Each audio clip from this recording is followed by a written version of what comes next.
nakama executive anabantu abangenamoya kaNkulunkulu.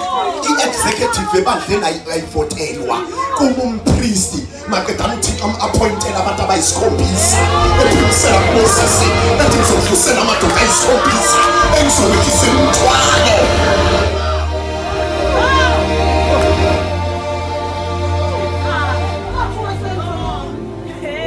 Nakheni namabhodi namhlanje kwazi ukuthatha izinqumo abantu enimamisileyo nabamisa nivote into engekho. uThixo wayetheni wayengabamisa benhliziyo kaThixo ambani nolungisa lamakomiti angekho ngoba nibabambela imali kodwa abanenkulunkulu. Into abayenzayo bakwazi ukunicontrol abathi noma nikhuluma into ekaThixo but we cannot organize this because we out of budget. Out of budget. They fail even to hear the voice of the Lord.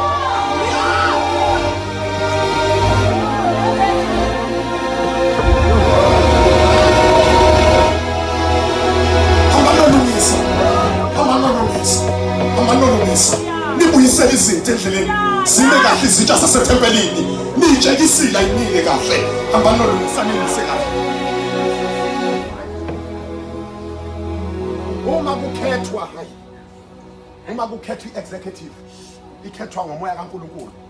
The leader goes to the mountain asithele uNkulunkulu ngiyawuzwa lo mthwalo ngibone ngathi ungavela ungibulale ngoba lo mthwalo enguthwele ungaphezulu